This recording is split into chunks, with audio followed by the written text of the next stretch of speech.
आम समस्ते श्री श्री ठाकुर को आमर गुरु भाव ग्रहण करें। आम समस्त जीवन एकमात्र उद्देश्य जीवन में ग्रहण करी निर्देशित पथरे चलवा। से होउचंती जुग पुरुषोत्तम। से अभ्रांत त्रिकालज्ञ एवं सर्वशक्तिमान। तांक मध्य समस्त देवादेवी समन्वय। से सकल धर्म मतर सार्थक संगम तीर्थ। से रक्तमांस संकुल नरदेह धारण करितवा हेतु तांकु सहजरे चिन्हि हुए ना। अवजानन्ति मंग मुढ़ा मानुषी तनु आश्रितम। से मनुष्य तनु धारण करी आसीथिबा हेतु मूढ़ मनुष्य माने तांकु चिन्हि पारंती नाही।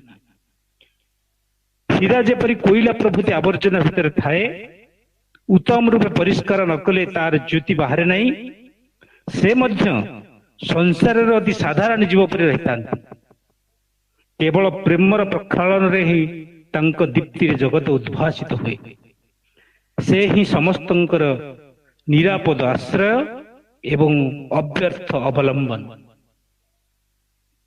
जुगे जुगे पुरुषोत्तम जीव जगतर आकुल आवेदन रे दया परवश होई बारंबार धरापृष्ठ अवतार ग्रहण करिसेंति। से आसीचंती प्रभु श्रीकृष्ण श्रीराम रूपरे। से आसीचंती प्रभु श्रीकृष्ण रूपरे। से आसीचंती बुद्ध अवतार रे। से आसीचंती जीशुख्रीष्ट रूपरे। से आसीचंती प्रोफेट मोहम्मद भावरे। से आसीचंती श्री चैतन्य रूपरे एवं रामकृष्ण परमहंस भावरे एवं ए जुगरे श्री श्री ठाकुर अनुकूल चंद्र रूपरे। श्री श्री ठाकुर शुभ यात्रार शुभारंभ होइथिला आज को 133 वर्ष तले। सेटा होची 1888 मसीहा सेप्टेम्बर मास 14 तारिख शुक्रवार। 1810 शताब्द बंगला 1295 साल भाद्रव 30 शुभ ताल नवमी तिथि। पुरुषोत्तम जेतेबेले धरावर्तन करती सेतेबेले सारा विश्व पई एक शुभ समय चालू थाए। सेथिपई देखा जायछि श्री श्री ठाकुरଙ୍କ आविर्भावर किछि मास पूर्वरु एवं किछि मास परे बहु साधु संत महापुरुष एवं विशिष्ट व्यक्तिंकर जन्म ग्रहण होइछि। आमे जदि इतिहास को देखिबा भारत वर्ष रे 1875 मसीहा ठू 1925 मसीहा 50 वर्ष मध्य भारत रे बहु विशिष्ट विशिष्ट व्यक्ति बहु साधु संत बहु महापुरुष जन्म ग्रहण करछन्ति। कारण शुभ समय न आसिले दिव्य पुरुष मानकर आविर्भाव हुए ना। पुरुषोत्तम जन्म सर्व अज्ञतारे हेले मध्य गोटे विधिवत योजना मध्य दे हुए। से तांकर पितामाता किए हेबे, तांकर सहधर्मिणी किए हेबे, तांकर भक्त श्रेष्ठ किए हेबे एवं सहचर केउ केउ माने हेबे से निजे ही निर्वाचन कर। सेति पई पुरुषोत्तम समस्तंकर गुरु और से ही होचंती जगत गुरु।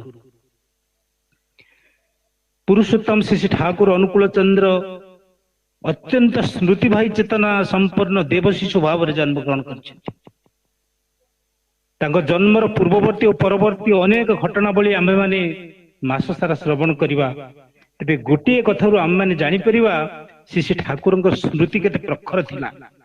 श्री श्री ठाकुर जेतले जन्म हेले तांकर भूमिष्ठ हेबा ठारु समस्त घटना गोटी गोटी तांकर मने थिला। से सब कथा परवर्ती समय रे श्री श्री ठाकुर निजे प्रकाश करछन्ति। श्री श्री ठाकुर जन्म हेबार किछि दिन परे पिला मानको जेमती सेका जाए हम माने समस्त जानिचे जे संतानटी जन्म हेले से को निया लगेई छोट माने कपड़ा रे तांको सेका जाए। सेमती कपड़ा को निया रे उषुम करी ए जो ठाकुरंकर जो माने शिशुर गुज्ज देश रे माने तळी पेट रे सेक सब दिया जाउतिला। से कपड़ाटा बेसी ताती थिबारु से कष्ट रे चित्कार करी कांदी पकेइथिले। एई कथा ठाकुर जेतोले प्रकाश कले माता मनमोहन देवी और तांकर जो धाई माने जन्म समय पाखरे थिले से माने विस्मित हो जाइथिले तांकर स्मृति शक्ति देखि। श्री ठाकुर जन्म होइतिले ମଣ୍ଡିତ ମସ୍ତକ ଏବଂ ଅରୌକ୍ୟ ଓ ଆଭାରେ ବିମଣ୍ଡିତ ଏକ ଜ୍ୟୋତିର୍ମୟ ଶିଶୁ ଭାବରେ ଶ୍ରୀ ଠାକୁରଙ୍କୁ ଯେତେବେଳେ 3 ମାସ ଦିନେ ଖୁବ କାନ୍ଦିବାରୁ ତାଙ୍କ ମାଉସୀ ବହୁତ ଚେଷ୍ଟା କରି ତାଙ୍କ କାନ୍ଦ ବନ୍ଦ ନ ବାହାରୁ ତାଙ୍କୁ ବିରକ୍ତି ହେଇକି ତାଙ୍କ ଗାଲରେ ସାଧାରଣତଃ ମା ମାନେ ସବୁ ବିରକ୍ତି ହେଇଯାନ୍ତି ଯେତେବେଳେ ପିଲାମାନେ ବହୁତ ଚେଷ୍ଟା କରି କାନ୍ଦ ବନ୍ଦ ନ କରନ୍ତି, ସେତେବେଳେ ମା ମାନେ ବିରକ୍ତି ହେଇକି କେ ଚାପୁଡା ମାରି ଦିଅନ୍ତି। ତେଣୁ ତାଙ୍କ ମାଉସୀ ଥରେ ସେମିତି ତାଙ୍କୁ ଏମିତି ଚାପୁଡା ମାରି ଦେଇଥିଲେ। ସେଦିନ ରାତିରେ ସେ ତାଙ୍କ ମାଉସୀ ସ୍ୱପ୍ନ ଦେଖିଲେ ସେ ଶିଶୁଟି ତାଙ୍କୁ କହୁଛନ୍ତି, ତୁମେ ମୋ ଦେହରେ ରାଗି କରି ଆଘାତ କରିଛ, ତୁମେ ଜାଣିନା ମୁଁ କିଏ। ଏଇ କଥା ସେ ପ୍ରକାଶ କରିଛନ୍ତି। ଯେତେବେଳେ ଶ୍ରୀ ଠାକୁରଙ୍କର ବାଲ୍ୟ ଅବସ୍ଥାରେ ଅନ୍ନପ୍ରାଶନ କରାଗଲା, ସେତେବେଳେ ଯୋଉ ବ୍ରାହ୍ମଣ ଏସବୁ କର୍ମ କରୁଥିଲେ, ବହୁତ ଧୁମଧାମରେ ସେ ଅନ୍ନପ୍ରାଶନ କରୁଥିଲେ। ତାକୁ ସେ କେହି କେହି କ୍ଷୀରି ଖିଆ ଉତ୍ସବ, କେହି କେହି ଅନ୍ନପ୍ରାଶନ ଏସବୁ କରୁଥିଲେ। ସେତେବେଳେ ସେ ବ୍ରାହ୍ମଣ ତାଙ୍କୁ ତାଙ୍କ ହାତରେ ସବୁ ଦିଆଯାଏ, ସୁନା ଟଙ୍କା, ରୂପା ଟଙ୍କା, ଏସବୁ ବିଭିନ୍ନ ପ୍ରକାର ସାମଗ୍ରୀ ତାଙ୍କୁ ଦଉଥିଲେ ପିଲାର ଜନ୍ମଗତ ବୈଶିଷ୍ଟ୍ୟ ଜାଣିବା ପାଇଁ। ଯେତେବେଳେ ଠାକୁରଙ୍କ ହାତରେ ସେ ରୂପା ଟଙ୍କାଟି ଧରେଇ ଦେବାକୁ ଗଲେ, ଠାକୁର ତାକୁ ସ୍ପର୍ଶ କଲେନି, ତାକୁ ଛୁଇଁଲେନି। ଏବଂ ଶେଷରେ ଯେତେବେଳେ ଠାକୁରଙ୍କୁ ଟିକେ ମାଟି ଦେଲେ, ମାଟି ଟିକେ ଛୁଇଁ ଦେଲେ, ଠାକୁର ସଙ୍ଗେ ସଙ୍ଗେ ସେ ମାଟିଟି ଛୁଇଁଲେ ଏବଂ ବ୍ରାହ୍ମଣ ଜଣକ କହିଲେ, ଇ ଜଣେ ଗୃହତ୍ୟାଗୀ ହେବେ। ପୁଣି ତାଙ୍କୁ ଆଉ ଜିନିଷ ଛୁଇଁବା ପାଇଁ ଦେଲେ ଏବଂ କାଗଜଟାକୁ ଠାକୁର ଛୁଇଁଲେ ଏବଂ ସମସ୍ତେ କହିଲେ, ଏ ଶିଶୁ ଗୋଟେ ବିଦ୍ୱାନ ହବ, ବହୁତ ବିଦ୍ୟା ଲାଭ କରିବ। ଶ୍ରୀ ଠାକୁର ମାନେ ବାଲ୍ୟ କାଳରୁ ଖୁବ କମ ବୟସରୁ କଥାବାର୍ତ୍ତା ଆରମ୍ଭ କଲେ ଏବଂ ତାଙ୍କର ଚାଲିବା ମାନେ ଗୋଟେ ବଳିଷ୍ଠ ଶରୀର ହେଇକି ଚାଲିବା ବୁଲିବା ଖୁବ ଦକ୍ଷ ହେଇକି ଖୁବ ଶୀଘ୍ର ଶୀଘ୍ର ଚଲାବୁଲା କଥା କହିବା ଏସବୁ ଆରମ୍ଭ କରିଥିଲେ। ଯେତେବେଳେ ଠାକୁରଙ୍କୁ 11 ମାସ ବୟସରେ ଠାକୁର ହେଇଥିଲେ, ସେ ପାଖରେ ହରିପୁର ଜମିଦାର ଉମେଶ ଚନ୍ଦ୍ର ଲାହିଡିଙ୍କ ଘରକୁ ତାଙ୍କ ମା ନେଇକି ଯାଇଥିଲେ। ସେ ଧ୍ୟାନ କରିବା ସମୟରେ ଗୋପାଳ ଠାକୁରଙ୍କ ମୂର୍ତ୍ତି ଯୋଉ ତାଙ୍କର ସେ ରଖିକି ପୂଜା କରୁଥିଲେ, ସେ ଗୋପାଳ ଠାକୁରଙ୍କୁ ସେ ଯେ ଉମେଶ ଚନ୍ଦ୍ର ଲାହିଡି, ସେ ବହୁତ ନିଷ୍ଠାବାନ ବ୍ରାହ୍ମଣ, ସେ ବହୁତ ସମୟ ତାଙ୍କ ପାଖରେ ଧ୍ୟାନ କରନ୍ତି ଏବଂ ସେ ଉମେଶ ଚନ୍ଦ୍ର ଲାହିଡି ମଧ୍ୟ ଏଇ ଶିଶୁ ଅନୁକୂଳ ଚନ୍ଦ୍ରଙ୍କୁ ବହୁତ ଭଲ ପାଉଥିଲେ ଏବଂ ତାଙ୍କୁ କାଖରେ ସାଙ୍ଗରେ ନେଇକି ସେ ମନ୍ଦିରକୁ ଯାଇଛନ୍ତି। ମନ୍ଦିରରେ ତାଙ୍କ ଦରୁଆନ ପାଖରେ ତାକୁ ଯୋଗେଇ ଦେଇ ସେ ଟିକେ ଠାକୁର ପୂଜା କରି ଧ୍ୟାନରେ ବସିଛନ୍ତି। ଏଇ ଦରୁଆନର ସାମାନ୍ୟ ଟିକେ ଏପଟ ସେପଟ ଧ୍ୟାନ ଏପଟ ସେପଟ ହେବା ଭିତରେ ଶିଶୁ ଅନୁକୂଳ ଚନ୍ଦ୍ର କେତେବେଳେ ତାଙ୍କ ମାନେ ଆସ୍ଥାନ ଉପରକୁ ଉଠି ଯାଇ ତାଙ୍କର ସେଇ ବାଳଗୋପାଳ ମୂର୍ତ୍ତିଙ୍କୁ ହଟେଇ ଦେଇ ନିଜେ ସେଇଠି ଯାଇକି ବସି ଯାଇଛନ୍ତି। ଯେତେବେଳେ ଖଡ ଖଡ ଶୁଭିଲା, ସେତେବେଳେ ସମସ୍ତେ ସାଙ୍ଗେ ସାଙ୍ଗେ ଆସିଲେ ଏବଂ ସେ ଯୋଉ ଦରୁଆନ ଥିଲା, ସେ ଦରୁଆନ କହିଲେ, ଏତେ ଉପରକୁ ଏତେ ଛୋଟ ଶିଶୁ କେମିତି ଗଲା? ସମସ୍ତେ ଆଶ୍ଚର୍ଯ୍ୟ ହେଲେ। କିନ୍ତୁ ସେ ତାଙ୍କୁ ଯେତେବେଳେ ତାଙ୍କୁ ନିବୃତ୍ତ କଲେ, ସେଥିରୁ ତୁମେ କାହିଁ ସେଥିରେ ବସିଲ ଇଏ କରୁ, ମା ଯେତେବେଳେ ଅଟକେଇଲେ, ସିଏ କହିଲେ ଯେ ସିଏ ତ ମତେ ବାରମ୍ବାର ଡାକୁଛି, ଆଉ ମୁଁ କାହିଁକି ବସିବିନି।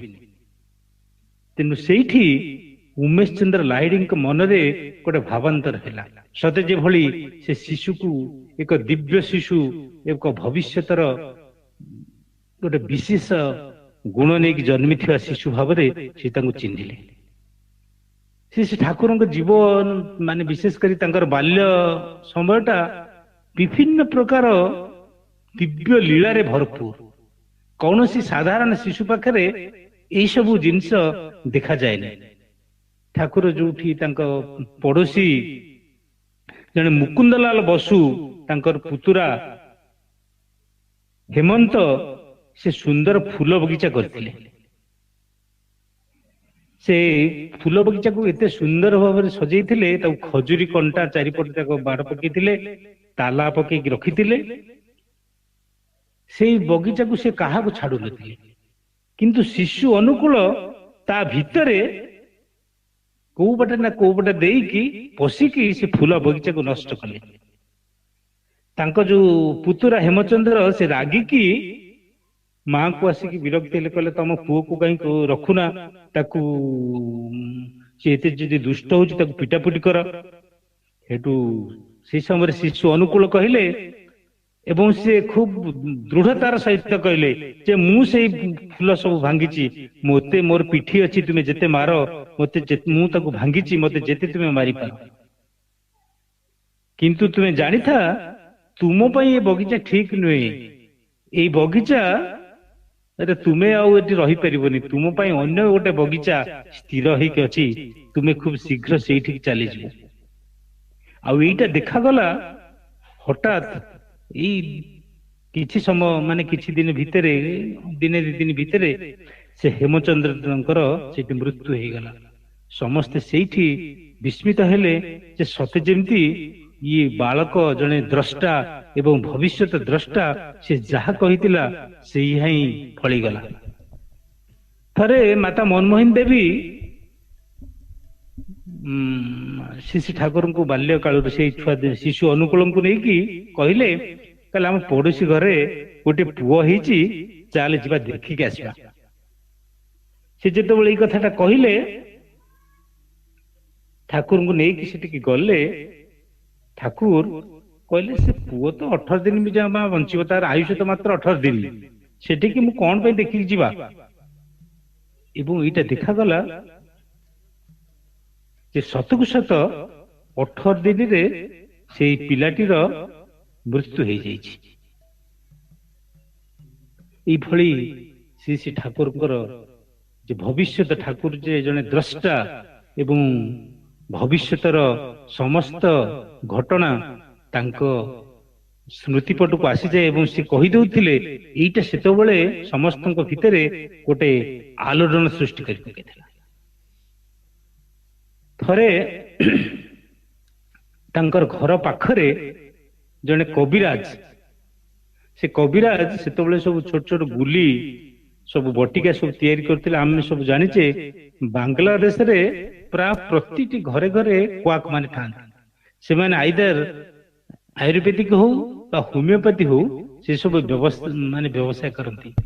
ଏଭଳି କି ଏଇଟା ଗୋଟେ କୌଳିକ ବୃତ୍ତି ଭାବରେ ସେମାନେ ସମସ୍ତଙ୍କ ଘରେ ଗୋଟେ ହୋମିଓପାଥି ବାକ୍ସ ଥିବ, ନହେଲେ କିଛି ଆୟୁର୍ବେଦିକ ଚେରମୂଳି ବଟିକା ଏସବୁ ବେପାର ସବୁ କରନ୍ତି। ତେଣୁ ତାଙ୍କ ଘର ନିକଟରେ ଜଣେ କବିରାଜ, ସେ ତାଙ୍କ ବିଷାକ୍ତ ଗୋଲି ସବୁ ତିଆରି କରିକି ତାଙ୍କୁ ଶୁଖେଇଥିଲେ ଏବଂ ସେ ନିଜେ ସେ ତାକୁ ଜଗିକି ବସିଥିଲେ। ଏବଂ ସେ ଜଗିକି ବସିବା ଭିତରେ ସେ ସାମାନ୍ୟ କେତେବେଳେ ଟିକେ ଅନ୍ୟମନସ୍କ ହେଇଛନ୍ତି। ଅନ୍ୟମନସ୍କ ହେବାର ଦେଖିକି ଶିଶୁ ଅନୁକୂଳ ସେଠିକି ଦୌଡ଼ିକି ଯାଇ ହଠାତ୍ କି ମୁଠାଏ ସେ ଗୁଲିରୁ ପାଟିରେ ପୁରେଇ ଦେଇକି ସବୁ ଗିଳିଦେଲେ। ଏ ଯୋଉ ଯେତେବେଳେ ଏଟା ଗିଳିଦେଲେ ସେତେବେଳେ ସେ କବିରାଜ ହତବମ୍ବ ହେଇଗଲେ। କହିଲେ ଗୋଟିଏ ଗୋଲି ଯଦି କିଏ ଖାଏ ସେ ତ ମୃତ୍ୟୁ ମୁଖରେ ପଡିବ, ଏଇଟା ଗୋଟେ ବିଶେଷ ରୋଗ ପାଇଁ ଦିଆଯାଏ। ଆଉ ଏ ଶିଶୁ ଅନୁକୂଳ ସେଥିରୁ ମୁଠାଏ ଖାଇଦେଲା। ତେଣୁ ସିଏ ଅତି ବ୍ୟତିବ୍ୟସ୍ତ ହେଇକି ଯାଇକି ମାତା ମନମୋହିନୀ ଦେବୀକୁ କହିଲେ ତୁମ ପୁଅ ଏଇଥିରୁ ମୁଠେ ବିଷ ଗୁଲି ଖାଇ ଦେଇଛି, ଆଉ ସିଏ କୌଣସି ମତେ ଆଉ ସେ ବଞ୍ଚି ପାରିବନି। ସେ ମା ମଧ୍ୟ ବହୁତ ବ୍ୟତିବ୍ୟସ୍ତ ହେଇଗଲେ। ମା ପୁରା ଠାକୁରଙ୍କ ପାଖରୁ ପୁରା ଇଏ ହେଇଗଲେ ଯେ ମୋ ପୁଅର କଣ ହେଇଯିବ। କିନ୍ତୁ ଦେଖାଗଲା ତାଙ୍କର ତ କିଛି ଅଘଟଣ ଘଟିବା ତ ଦୂରର କଥା, ସାମାନ୍ୟତମ ଅସୁସ୍ଥତାର ଲକ୍ଷଣ ବି ତାଙ୍କ ଠାକୁରଙ୍କ ପାଖରେ ଦେଖାଗଲାନି। ତେଣୁ ସେ ଯେମିତି ଯେମିତି ନୀଳକଣ୍ଠ ଯେମିତି ବିଷକୁ ହଜମ କରି ଦଉଥିଲେ, ଠିକ ସେଇଭଳି ଭାବରେ ଠାକୁର ସେ ସମସ୍ତ ବିଷକୁ ହରଣ କଲେ ଏବଂ ତାଙ୍କ ଦେହରେ ସାମାନ୍ୟତମ କିଛି ଏସବୁ ଲକ୍ଷଣ ଦେଖାଗଲାନି।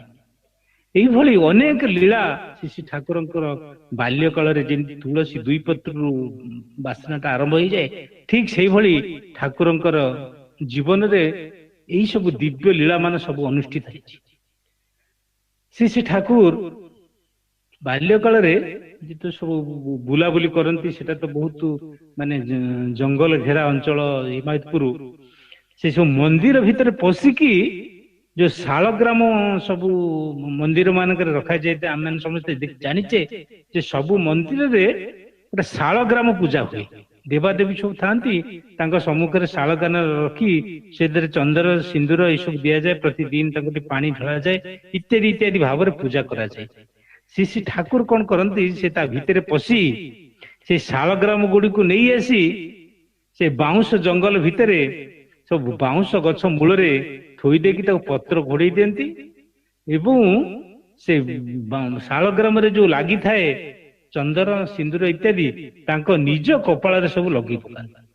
ଏବଂ ଏଇ ଶାଳଗ୍ରାମ କିଏ ନେଇଛି ଯେତେବେଳେ ପୂଜକ ମାନେ ଚିତ୍କାର କରନ୍ତି, ଠାକୁର ଏବଂ ଦୃଢ କଣ୍ଠରେ କହି ପକାନ୍ତି ଯେ ମୁଁ ନେଇକି ସେ ଅମକ ବାଉଁଶ ମୂଳେ ତାକୁ ରଖିଦେଇଛି। ଏଇଭଳି ତାଙ୍କର ମାନେ ତାଙ୍କର ବାଲ୍ୟ ଲୀଳା ଏସବୁ ଅନୁଷ୍ଠିତ ହେଲା। ଏବଂ ଥରେ ଠାକୁର ମାନେ ଶିଶୁ ଅନୁକୂଳ ଚନ୍ଦ୍ରଙ୍କ ଦେହ ଅସୁସ୍ଥ ହେଲା। ଅସୁସ୍ଥ ଏଭଳି ହେଲା ଯେ ମା ଚିନ୍ତିତ ହେଇପଡିଲେ। ସେ ସମୟରେ ଅସୁସ୍ଥତା ହେଲେ ବହୁତ ଶିଶୁ ମାନେ ସବୁ ଚାଲିଯାଆନ୍ତି, ମୃତ୍ୟୁ ମୁଖରେ ପଡିଯାଆନ୍ତି। ମା ମଧ୍ୟ ବହୁତ ଚିନ୍ତିତ ହେଇଗଲେ, ତାଙ୍କ ଦେହ ଏତେ ଅସୁସ୍ଥ ହେଇଛି ଯେ ସମସ୍ତେ ପୁରା ଅସୁସ୍ଥ ହେଇପଡିଲେ, ଚିନ୍ତିତ ହେଇପଡିଲେ। ଏଇ ସମୟରେ ଜଣେ ସନ୍ନ୍ୟାସୀ ସେ ଆସିଥିଲେ। ମା ଏକଦମ ବ୍ୟତିବ୍ୟସ୍ତ ହେଇକି ତାଙ୍କ ଆଗରେ ଏଇ ସବୁ ଦୁଃଖ କଥା କହି ପକାଇଲେ ଯେ ମୋ ପୁଅର ଏମିତି ଦେହ ଅସୁସ୍ଥତା ହେଇଛି, ସେ ଏଇ ସବୁ ମାନେ ଜ୍ୱର ଛାଡୁନି କି ବିଭିନ୍ନ ପ୍ରକାର ଯୋଉ ମାନେ ଶୁଖି ଯାଉଛି ଇତ୍ୟାଦି ଇତ୍ୟାଦି କଥା କହିଲେ। ଏବଂ ସିଏ କହିଲେ, ସେ ସନ୍ନ୍ୟାସୀ ଜଣେ ତାଙ୍କୁ ଆସିକି ଦେଖି କହିଲେ, ଏ ଶିଶୁ ତୁମେ ମନେ ରଖିଥାଅ, ଏ ଶିଶୁ କେବେ ହିଁ ମରିବନି, ଇଏ ସାମାନ୍ୟ ପିଲା ନୁହେଁ। ଏଇଥିରେ ମା ଆଶ୍ୱସ୍ତି ଲାଭ କଲେ। ଥରେ ଆଉ ଜଣେ ସନ୍ନ୍ୟାସୀ ଆସି ଠାକୁରଙ୍କ ଘରକୁ ଆସି ମାଙ୍କ ପାଖରେ ଭିକ୍ଷା ନିବେଦନ କରନ୍ତି। ଅର୍ଥାତ୍ ସେତେବେଳେ ସାଧୁ ସନ୍ନ୍ୟାସୀ ମାନେ ଆସି ବିଭିନ୍ନ ଘର ମାନଙ୍କରେ ଖାଇବା ପାଇଁ ଭିକ୍ଷା କରନ୍ତି ଏବଂ ତାଙ୍କୁ ସବୁ ଜିନିଷ ଦିଆଯାଏ।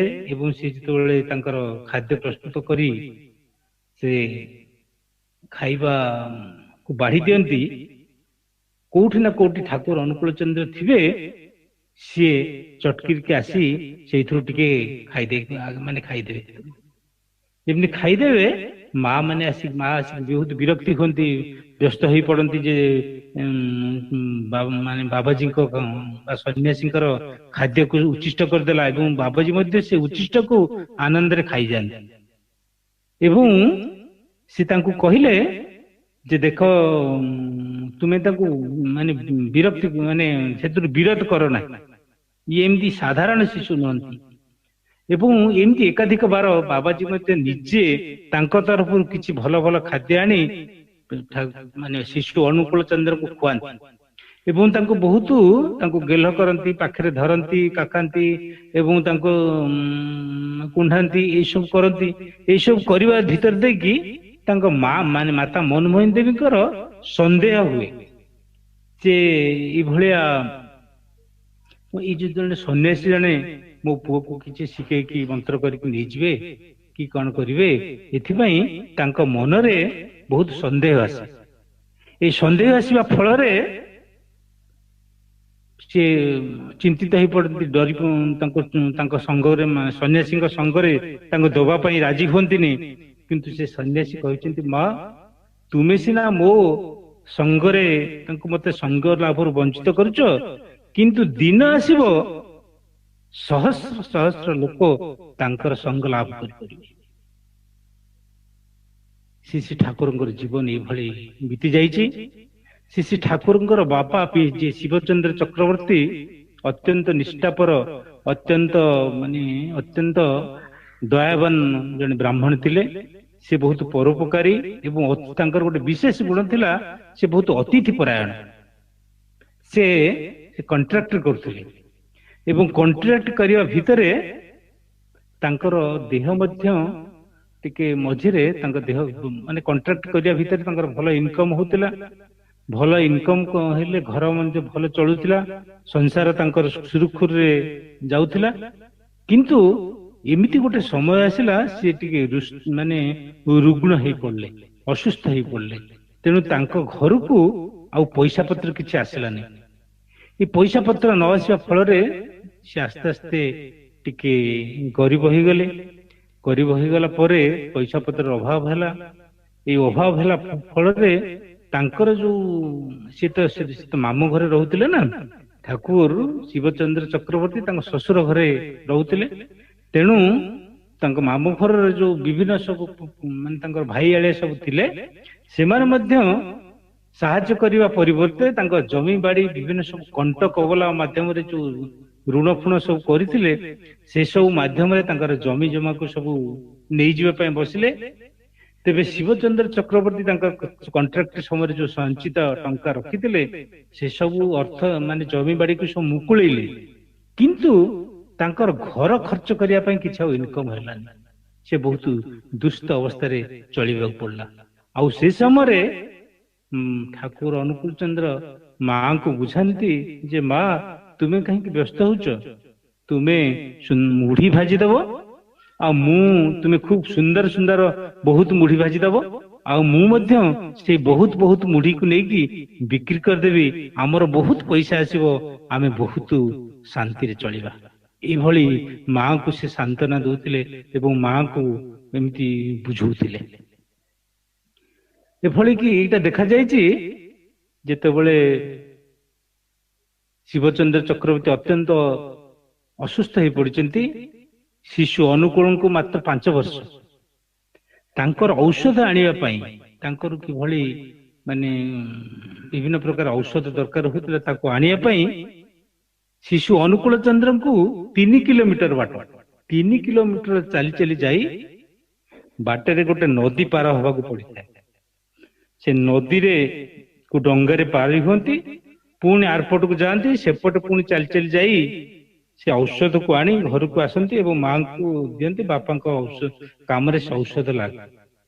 ଏଭଳି ଗୋଟେ ଦିନ ହେଇଛି, ତାଙ୍କ ସେ ଛତାଟି, ଏ ଯୋଉ ବର୍ଷାରୁ ରକ୍ଷା ପାଇବା ଯୋଉ ଛତାଟି ନେଇକି ଯାଆନ୍ତି, ସେ ଛତାଟା ତାଙ୍କର ନଦୀରେ ଗଳି ପଇଲା। ନଦୀରେ ଯେମିତି ଗଳି ପଡିଲା, ଆସି କହିଲେ ମା, ଛତାଟା ଗଳି ପଡିଲା। ସେଠୁ ମା ବହୁତ ବ୍ୟସ୍ତ ହେଇଗଲେ, କହିଲେ ଘରର ପରିସ୍ଥିତି ଏଭଳି ଯେ ଗୋଟେ ଛତାଟେ କିଣିବା ପାଇଁ ଘରେ ପଇସା ନାହିଁ। ସେଠୁ ସେଇ ସମୟରେ ଠାକୁର ଶିଶୁ ଅନୁକୂଳ ଚନ୍ଦ୍ର କହୁଛନ୍ତି, ମା, ମୋର ଛତାର ଦରକାର ଲାଗୁନି, ଆଉ ତୁମେ କାହିଁ ବ୍ୟସ୍ତ ହଉଛ? ମୁଁ ତ ଖାଲି ସେମିତି ଯାଇପାରୁଛି, ମୋର ଛତାଟା ଦରକାର ଆସୁନି। ତେଣୁ ଛତାଟା ପାଣିରେ ପଡିଗଲା, ଆମର କଣ କ୍ଷତି ହେଇଗଲା? ଏଇ ହଉଛନ୍ତି ଏଇଭଳିଆ ମାନେ ବାଲ୍ୟ କାଳରୁ ଶ୍ରୀ ଠାକୁର ଏଇଭଳି ଖେଳା ଲୀଳା କରୁଥିଲେ। ଯେତେବେଳେ ଶ୍ରୀ ଠାକୁରଙ୍କର ପାଠ ପଢା ଆରମ୍ଭ ହେଲା, ସେତେବେଳେ କେଷ୍ଟ ବୈରାଗୀ ବୋଲି ଜଣେ ବ୍ୟକ୍ତି ଗୋଟେ ଚାଟଶାଳୀ କରିଥିଲେ। ସେଟା ନାଁ ହଉଛି କେଷ୍ଟ ବୈରାଗୀ ବିଦ୍ୟା ନିକେତନ। ସେଇଠି ଶ୍ରୀ ଠାକୁରଙ୍କର ପ୍ରଥମ ମାନେ ଫାଷ୍ଟ ବିଦ୍ୟା ଆରମ୍ଭ ସେଇଠି ତାଙ୍କର ଆରମ୍ଭ କରାଗଲା। ଏବଂ ସେଇଠି ଠାକୁର ଚାଟଶାଳୀରେ ସବୁ ଶିକ୍ଷା କଲେ। ମାତା ମନମୋହନ ଦେବୀ ମଧ୍ୟ ତାଙ୍କ ପିତାଙ୍କର ଅତ୍ୟନ୍ତ ଯେହେତୁ ମାନେ ପ୍ରିୟ କନ୍ୟା ଥିଲେ, ତାଙ୍କ ପିତା ମଧ୍ୟ ମାତା ମନମୋହନ ଦେବୀଙ୍କୁ ବହୁତ ଶିକ୍ଷିତ କରେଇଥିଲେ। ମାନେ ପାଠ ନିଜେ ପଢେଇକି ତାଙ୍କୁ ବହୁତ ମାନେ ଜ୍ଞାନର ଅଧିକାରୀ କରେଇଥିଲେ। ମାତା ତେଣୁ ବାଲ୍ୟ କାଳରୁ ଗୋଟେ ଆଦର୍ଶ ମାତା ଭାବରେ କିଭଳି ସନ୍ତାନକୁ ପାଳନ କରିବା ପାଇଁ ହୁଏ, ସେଇଟା ମଧ୍ୟ ମାତା ମନମୋହନ ବହୁତ ତତ୍ପର ଥିଲେ। ଏବଂ ମାତା ମନମୋହିନୀ ମଧ୍ୟ ତାଙ୍କ ଯୋଉ ଠାକୁରଙ୍କର ଯୋଉ ଯୋଉ ସବୁ ଗୁଣ ଗୁଡିକ ସବୁ ଦେଖାଯାଇଛି, ମାତା ମନମୋହନ ଦେବୀଙ୍କ ପାଖରେ ସେଇ ଗୁଣ ଗୁଡିକ ଥିଲା। ଠାକୁର ଯେମିତି ଦୟାଳୁ, ଠାକୁର ଯେମିତି ଅନ୍ୟର ଦୁଃଖରେ ଭାଙ୍ଗି ପଡୁଥିଲେ, ମାତା ମନମୋହନ ଦେବୀ ମଧ୍ୟ ଠିକ ସେଇଭଳି ଭାବରେ ସେ ମାନେ ଭାଙ୍ଗି ପଡୁଥିଲେ। ଏବଂ ମାତା ମନମୋହିନୀ ଏତେ ଅଭାବ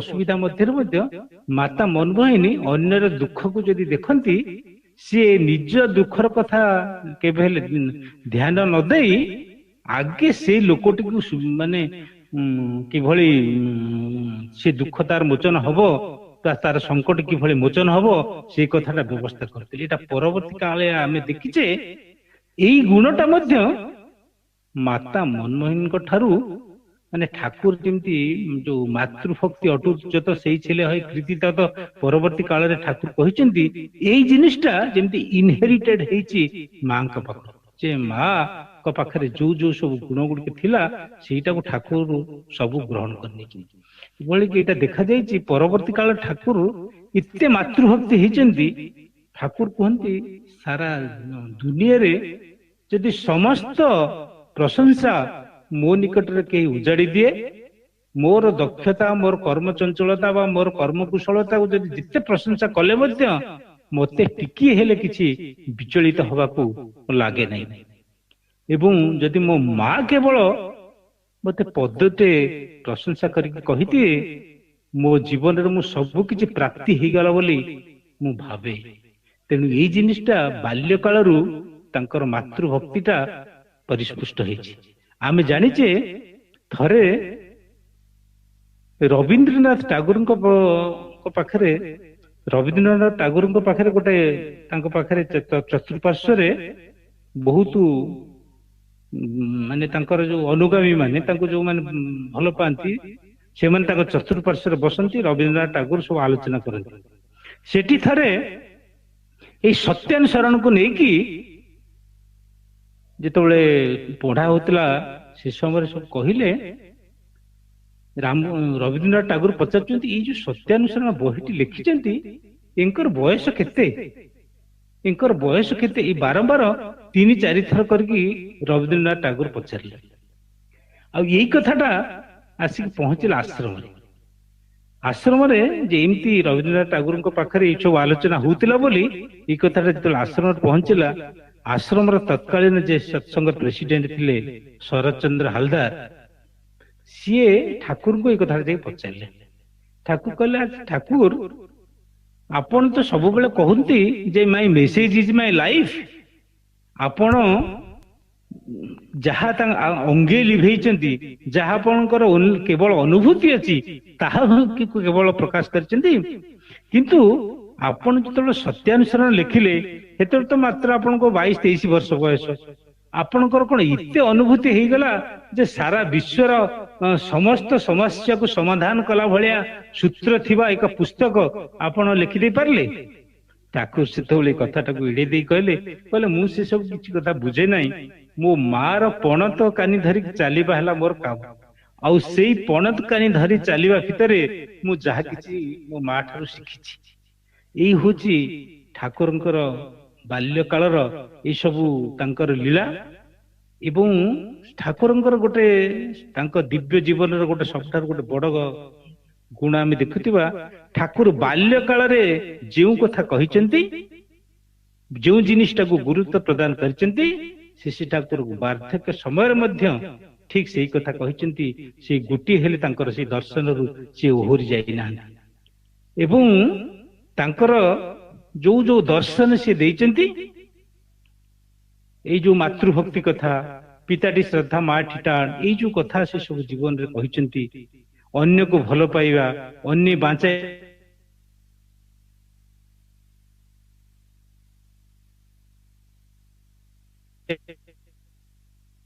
जीवन रे से देखि देखि जाइचंती। तेणु तांकर जीवन जे तांकर जे मेसेज इज माय लाइफ एटा तांको जीवन रे प्रतिपादित हेची एवं सारा विश्व जगत को तांकर दिग्दर्शन भितरे से जहा जहा अंगे लिभेइचंती ताहा प्रभावित करिक रखिची एवं ताकू आज असंख्य असंख्य लोक श्री ठाकुर को जीवन रे ग्रहण करि चलीचंती एवं प्रतिदिन रेकरिंग भाव रे प्रतिदिन सत्संगी मानकर संख्या बढ़ी चलीची एवं श्री ठाकुर भावादर्श को विशेष बारे क्रिमिलेयर्स जो माने सब विशेष विज्ञ व्यक्तित्व एवं समाज प्रतिष्ठित जो माने सब माने जो माने विशिष्ट विशिष्ट व्यक्तित्व माने आज श्री ठाकुर भावादर्श प्रति आसक्त होचंती तांको जीवन रे